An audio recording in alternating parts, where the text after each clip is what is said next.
안녕하셨습니까? 고교수 약초TV의 고성건입니다. 오늘은 강활의 성분과 효능에 대해서 여러분들하고 좀 소통을 하겠습니다. 소제목으로 제가 강활은 감기의 상체통에 사용한다, 이렇게 타이틀을 붙였습니다.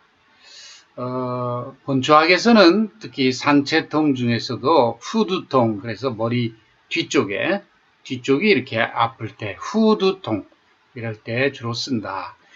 본적 시험에서도 많이 나오죠. 이런 얘기들이. 그만큼 강활은 우리가 독감이나 우리가 감기 걸렸을 때, 이렇게 몸살 감기 특히 걸렸을 때 몸의 위쪽 부분, 그 다음에 후두통 이런 거 있을 때 사용하는 그런 한약이다, 이렇게 설명할 수가 있죠. 기원식물을 한번 보도록 하겠습니다. 강활 하면 여기 오스테리쿰 코리아눔이라는 학명이 붙었습니다. 이것은 물론 우리나라 강활을 말하는데요. 이 강활의 학명, 특히 우리 한국의 강활의 학명에 대해서 조금 혼선이 있죠. 여러분들 책을 볼 때마다 어떤 책은 앙게리카 코레아나, 또 오스테리쿰 코리아눔, 뭐 이렇게 혼선이 있어 왔습니다. 그 연유는 1886년 러시아의 그 식물학자인 막스모비치라고 하는 학자가 앙게리카 코리아나라고 학명을 처음 식물분류학회에 보고를 하였습니다. 그 후에 1931년입니다. 일본의 기타가와라는 학자가 이것이 오스테리쿰 속에 속하는 그런 식물이다, 이렇게 고쳤습니다. 그래서 우리나라 강화를 오스테리쿰 코리아눔이라고 하는 것이 오늘날 대한민국의 약전에도 이와 같이 수제가 되어 있습니다. 그래서 오스테리쿰 코리아눔 막스모비치, 이렇게 수제가 되어 있고요. 최근에 2013년도에 국립생물자원관에서는 우리 한국의 강활이 앙게리카 레플렉사라고 하는 새로운 학명을 붙여서 논문에 보고를 했습니다. 최근의 동향이죠. 그러니까 실제로 한국의 강활에 대해서는 앙게리카 코리아나 또는 오스테리쿰 코리아눔 또는 앙게리카 레플렉사라고 하는 이름들이 책 또는 논문에 따라서 왔다 갔다 하게 소개가 될 수가 있어요. 그런 점에서 뭐 이런 역사적인 배경에 따라서 이와 같이 학명이 좀 변했다 하는 사실을 여러분들이 좀 인식을 하면 좀 혼란이 없을 것 같습니다. 일단 대한약전에 오스테리쿰 코리아눔으로 소개가 되어 있고요. 그것의 뿌리 또는 중국 강활, 여기 노토프테리지움 인시즘이라고 하는 중국 강활, 또 간엽 강활, 같은 노토프테리지움 속에 속하고 포르베시이라고 하는 종입니다. 이와 같이 강활은 지금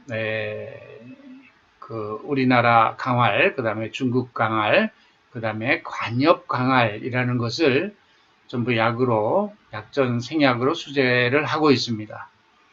이것은 산형과 식물이고요. 움벨리페라에 합니다. 이것은 미나리과 식물이라고 보면 되겠고요. 뿌리줄기 및 뿌리이다. 그래서 생약명에도 오스테레시 노토프테르지 라딕셋 리조마, 뿌리와 뿌리줄기, 즉 근경을 다 같이 약으로 쓰는 것으로 이렇게 생약명도 소개를 할 수가 있습니다. 오스테리쿰이라고 하는 속명은 그리스어로부터 유래됐는데 시스테리코스, 시스테리란 말에서 유래가 됐다고 합니다. 과거에는 아마 유럽 사회에서는 이 오스테리쿰 속에 속하는 식물을 히스테리에 사용했나 하는 생각이 들기도 합니다. 코리아는 물론 한국을 의미하고 중국 강활의 종명인 인시스움이라고 하는 말은 분할 또는 갈래, 이렇게 갈래, 그죠? 갈라진 걸 말이죠. 분할된 거. 이런 걸 의미한다고 합니다. 그렇다 그러면 이 중국 강활의 어떤 식물학적인, 형태학적인 특징에 의해서 이와 같은 어딘가 분할되어 있고 갈래가 있다. 이런 의미를 가지니까 아마 이와 관련이 있지 않을까 이렇게 생각을 해봅니다. 자, 한방적인 현어를 한번 보면 신고온하다. 이게 따뜻한 약성을 가지고 있습니다. 자, 매운맛과 쓴맛과 따뜻한 약성을 가지고 있다. 자, 매운맛은 주로 발산성이 있어가지고 우리가 우리 몸에 들어와서 특히 그 땀을 내게 하고 하는 그런 발산작용이 있죠. 그리고 쓴맛은 우리가 이것이 심장의 열도 내리기도 하지만 조습하는 성질도 가지고 있습니다. 습을 말리는 작용도 있죠. 자, 따뜻한 약성을 가지고 있습니다. 신온 해표약 중에 하나입니다. 강활은. 그래서 신온하다 이렇게 얘기하는데 맵고 따뜻하다. 주로 한방의학에서 감기를 치료할 때는 이와 같이 맵고 따뜻한 약을 씁니다. 신온한 약을 쓰는데요. 그 이유는 이 매운맛은 폐로 귀경을 하고 폐는 피부를 주관하기 때문에 이 피부의 한공을 열어주는 데는 이와 같이 매운맛의 발산성이 이 피부의 땅구멍을 열게 하는 그런 작용을 나타냅니다. 그래서 이와 같이 맵고 따뜻한 약들은 피부의 땅구멍을 열어서 우리가 우리 체표에 들어오는 바이러스나 또는 뭐 이런 외부의 이물질 같은 것을 그저 땀으로 쫓아내는 그런 작용을 하는 것이죠. 자, 우리 표에 어떤 외부로부터 바이러스라든가 이런 좋지 않은 그런 병원균들이 들어왔다고 가정하면 이것이 들어가면 들어갈수록 병이 깊어집니다. 이것을 그저 쫓아내는 방법은 땅구멍을 열어서 들어왔던 걸 그냥 쫓아내는 방법이 가장 좋은 방법이죠. 그래서 한방의학에서 이와 같이 신온 해표약을 이용해서 땀을 내게 해서 표증을 풀어주는 그런 방법을 쓰게 됩니다. 이와 같은 치료 원칙은 지금으로부터 약 2000년 전에 이미 이 후한 시대의 장준경 선생의 상한론이라고 하는 곳에서도 마황탕이나 계지탕 같은 처방을 통해서 이와 같은 치료 방법을 원칙을 정하고 소개한 바가 있고요. 이와 같은 발한 해표 방법은 오늘날의 전통의학에서의 독감이나 코비드나 또는 감기를 치료하는 데 있어서 그 기본 원칙이 되고 있는 것입니다. 과거나 2000년 전이나 오늘이나 그 원칙은 크게 변함이 없이 우리는 표증, 즉 바이러스의 침범으로 인해서 춥고 떨리고 몸이 쑤시고 머리가 아프고 사지가 다 아프고 이와 같은 증상들이 올 때 이와 같이 신온 해표약을 써서 치료한다.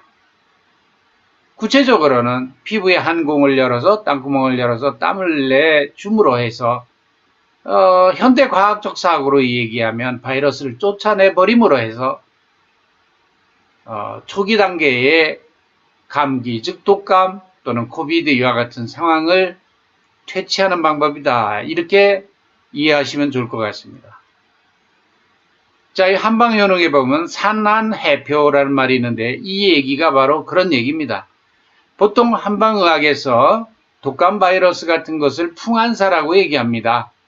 풍한, 찬바람이란 표현을 하지만 이것이 우리가 증상으로 봐선 풍한사의 외감이 됐을 때 나타나는 오한, 발열, 신체통, 두통, 이와 같은 몸살 감기 증상으로 봐서는 독감 바이러스 같은 경우 이와 같은 풍한사에 외감됐을 때 나타나는 증상이 거의 같습니다. 그런 의미에서 이와 같은 풍한사를, 즉 풍한사를, 한사를 분산 해소시켜주고 표에 들어와 있는 바이러스로 인해서 생기는 이와 같이 증상을 풀어준다 하는 것입니다. 즉 산화내표는 맵고 따뜻한 약을 써가지고 땅구멍을 열어서 사기를 쫓아내는 방법, 이것을 한방요원으로 산한해표라고 소개를 했습니다. 여기서 한이라고 하는 것을 여러분들은 바이러스로 인식해도 크게 틀리지 않는다. 이해를 돕기 위해서 제가 말씀을 드립니다. 차가울 한입니다만은 이 풍한사, 찬바람이 우리 몸에 들어왔을 때 또는 외감이 됐을 때라고 설명합니다. 이럴 때는 산한해표시켜서 치료하는데 그 약들은 신온한약이다. 이렇게 이해를 하시면 되겠고요. 오늘 제가 신온해표약으로서 강화를 여러분들한테 소개를 하지만 신온해표약에는 이 강화 외에도 마황이라든가 많은 약들이 앞으로 소개가 될 겁니다. 이런 약들이 공통적으로 이와 같은 산한해표라고 하는 효능을 가지게 됩니다. 다음으로 거풍지통 그랬는데요. 제가 풍한사, 찬바람 그랬죠.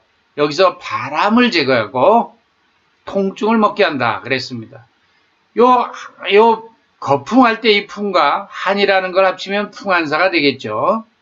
자, 그래서 풍한사를 전부 다 제거한다.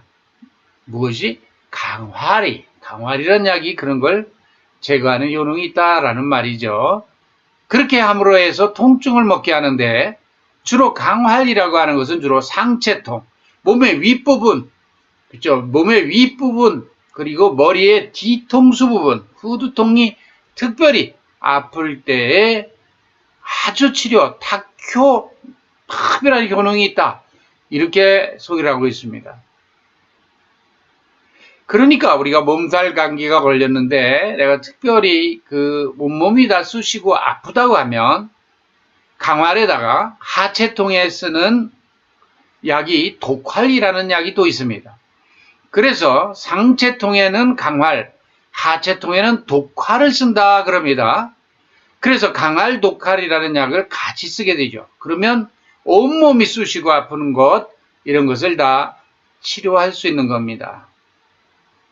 특별히 내가 감기가 걸렸는데 뒤통수 부분이 너무너무 아프다. 그럴 때는 신온해표약 그 많은 것 중에서도 이 강화를 반드시 선택을 하는 것이 좋겠다. 이 강활이 들어가 있는 방제를 선택을 하는 것이 좋겠다. 이렇게 말씀을 드릴 수가 있겠습니다. 제가 학생들한테 본초학을 가르칠 때는 이 강활 내가 시험 문제에 여러분들 상한으로 인해서 감기, 이거 상한이라 하면 보통 한방 용어입니다만은 감기와 같은 그런 외부로부터 병사기가 들어와서 일으키는 질환을 얘기합니다. 이런 상한으로 인해서 오는 상체통이나 후두통에 쓰는 미나리과 약초는 무엇인가? 이렇게 제가 문제를 낸다면 강활이라고 하는 것을 선택을 해야 되겠죠. 그렇죠? 자, 제가 이 산화내표를 피부에서 땀을 내서 찬기운을 분산해서 시켜준다. 이렇게 소개를 했습니다. 자, 거풍지통은 풍사를 제거하고 통증을 먹게 한다. 그렇죠? 몸의 상체통, 후두통, 두통 이런 것을 제거한다라고 소개할 수가 있는 겁니다. 다음으로 생약학에서 얘기하는 성분에 대해서 한번 보겠습니다. 여기 보면 중국 강활에 있는 성분을 먼저 소개를 했고 뒤에는 한국 강활의 성분을 하얀색으로 소개를 했습니다. 자, 중국 강활에서 이 쿠마린 유도체 중에 이소임페라토린 요 구조입니다만은 쿠마린 구조라고 하는 것은 바로 요 부분입니다. 이것이 쿠마린 구조를 갖는다 이렇게 소개하는데 이런 쿠마린 유도체들이 베르갑텐 같은 것도 그렇습니다. 이런 것들이 주 성분으로 들어있다 이렇게 소개를 할 수가 있겠고 그 다음에 우리 한국산 강활에서도 그런 쿠마린계 물질과 여기는 페노릭 컴파운드 페로릭 액시드 여기도 그렇습니다. 페로릭 액시드 성분에 있어서 공통점을 좀 가지고 있죠. 여기 이소 임페라토린, 쿠마린도 같이 있잖아요. 자, 우리 민족이 굉장히 지혜롭다는 것을 알 수가 있는데, 중국에서 나는 강화를 한국에서 나는 자생약초로 대체하고자 하는 그런 노력의 결과가 이런 향약으로서, 이런 한국 강화로서, 약으로서 우리나라에서 응용을 했다 이렇게 보는데, 너무나 과학적인 것이 성분에 있어서도 주성분 같은 것이 유사한 그런 패턴을 역시 가지고 있습니다. 그런 걸 우리가 볼 수가 있죠.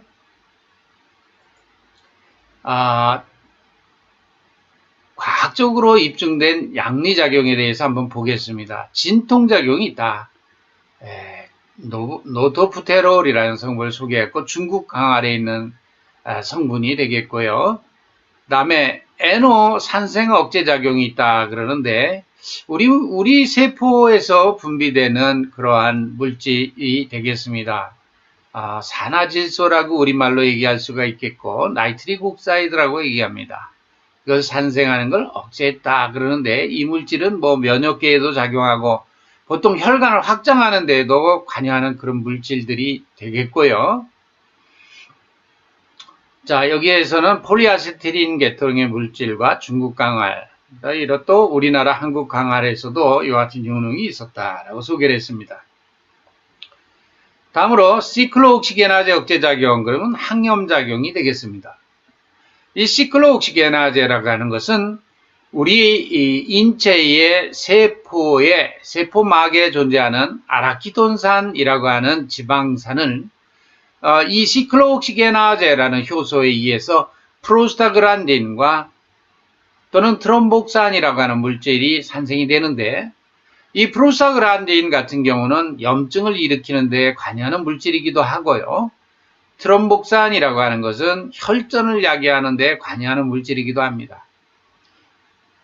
그런데 바로 그 아라키돈산으로부터 프로스타그란딘으로 이행되는 데 관여하는 이와 같은 시클로옥시게나제라는 억제 효소를 억제하게 되면 프로스타그란딘이 산생이 안 되고 트롬복산이 산생이 안 되겠죠.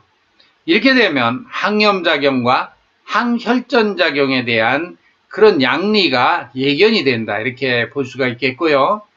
또 하나 리포옥시게나제 억제작용이라고 하는 것이 보고가 됐는데 이 리포옥시게나제라는 것은 아라키돈산으로부터 류코토리엔이라고 하는 물질을 산생하는 데 관여하는 효소입니다. 그래서 이 리포옥시게나제라고 하는 것을 억제하면 류코토리엔이라는 물질이 산생이 되지 않는데 이 류코토리엔은 천식을 야기하는 물질이 되겠습니다. 그래서 이 리포옥시게나제를 억제한다 그러면 천식에 대한 그런 억제 또는 개선 효과가 있다라고 우리는 예측할 수가 있는 것이죠. 그래서 보통 시클로옥시게나제는 학계에서는 그걸 컥스라고 발음합니다. 그래서 컥스에 대한 억제작용, 그 다음에 리포옥시게나제 억제작용, 다시 말해서 항염작용과 천식 개선작용 같은 것을 우리가 이 효소를 억제한다는 데서 우리는 예견할 수가 있는 것입니다. 또 하나, 항산화작용이 있다. 물론 산화적 스트레스로부터 우리 몸의 염증이나 또는 길게는 암 같은 것이 발생한다고 합니다. 또는 자가면역질환도 이런 산화적 스트레스에 의한 것으로 알려져 있죠. 이런 것을 억제한다는 것이죠. 안티에이징으로서의 효능도 기대할 수 있는 것이죠. 또 그 다음에 가산화 지질 억제 작용이 있다. 이것도 지질을 가산화하는 것 대부분 산화적 스트레스입니다. 그래서 이런 지질 가산화로 인해서 조직이 상해가 옵니다. 보통 우리 세포막이 지질로 되어 있죠. 그래서 이 가산화가 되면 지질이 세포 자체가 손상이 되게 되는 것이죠. 우리 몸의 세포 중에는 또 세포 소기관 중에 우리가 라이소자임 뭐 이런 세포 소기관들이 있다고 하면 이런 것들은 세포 내에서 어떤 우리 몸의 노폐물 같은 것을 분해하는 것 그런 소기관이 되겠는데, 이런 것들이 이런 지질이 과산화되면서 세포 소기관이 손상을 입게 되면 그 안에서 이 세포를 녹이는 물질이 쏟아져 나오면서 우리 세포를 스스로가 죽이게 되는 것이죠. 자, 이런 상황이 되는 것을 자가면역 질환 중에 하나라고 봅니다. 그래서 이 자가면역 질환도 산화적 스트레스와 이와 같은 과산화 지질이라고 하는 것이 생성이 상당히 밀접한 관계를 가지고 있다. 자, 그런 점에서 항구적으로는 그런 자가면역 질환에 대한 그런 염증과 통증에 대해서도 강화를 가지고 한번 연구를 해볼 필요가 있겠다는 생각을 합니다. 자, 항염작용은 제가 시클로옥시게나제 억제작용을 통해서 말씀을 드렸고요. 통상 동물 실험 같은 경우에는 카라기닌 족부종 실험이나 이런 급성염증 시험은 그런 시험을 하게 되겠고요. 만성염증 시험은 아주반트 족부종 시험 같은 것을 통해서 이와 같은 양리를 연구하게 됩니다. 다음으로 항암작용, 항암작용이 또 보고됐다. 그 다음에 이 멜라닌 생성작용이라고 하는 것인데 베르갑텐이라고 하는 쿠마린 유도체입니다만은 이 연구는 일본의 제가 수학했던 긴키대학의 마스다 조 교수가 퍼스트 우사의 논문이었습니다. 물론 우리 세상을 떠나셨지만 우리 구보 미치노리 선생이 교신 저자로 되어 있는 논문인데요. 2005년도의 논문이었던 것 같습니다. 이것은 보면 멜라노마 셀에서 주로 피부암과 관련된 그런 멜라노마 셀에서 실험을 했을 때 멜라닌 생성 작용이 있었다. 그런 논문이 보고가 된 바가 있습니다. 다음에 부정맥 치료 효과가 있다라고 소개를 했습니다. 부정맥은 현대인들한테 대단히 많죠. 이런 것은 우리가 코큐텐 같은 기능성 원료도 이런 부정맥과 관련된 것에 기능성을 갖는다 이렇게 소개가 되고 있지만은 현대의학에서도 이 부정맥을 다스리는데 상당히 그 부작용이 좀 있는 약들을 사용하게 되죠. 자, 그런 점에서 늘 걱정을 하게 됩니다. 그래서 이런 천연물 중에 이와 같은 부정맥 치료 효과가 있는 것들을 좀 더 개발을 해서 고통 속에 있는 인류를 구원하는데 이런 천연물들이 역할을 해줬으면 좋겠다. 이런 늘 그런 생각을 합니다. 다음으로 항진균 작용인데요. 진균이라고 하면 곰팡이 같은 겁니다. 펑가이. 그래서 안티펑갈 액티비티라고 할 수 있는데 한국 강활이 그와 같은 효능이 있다라고 보고를 했습니다. 이와 같은 작용이 있다면 예를 들면 발의 무좀 같은 걸로 고통받는데 그런 무좀균에 대해서도 같이 연구를 해보면 우리 실생활에서도 상당히 그 쓰임새가 많은 그런 양리가 아닐까 이런 생각을 해봅니다. 자, 마지막으로 강활이 들어가 있는 방제를 하나 소개를 하겠습니다. 구미강활탕입니다. 이 구미강활탕의 처방을 보면 강활, 방풍, 그렇죠?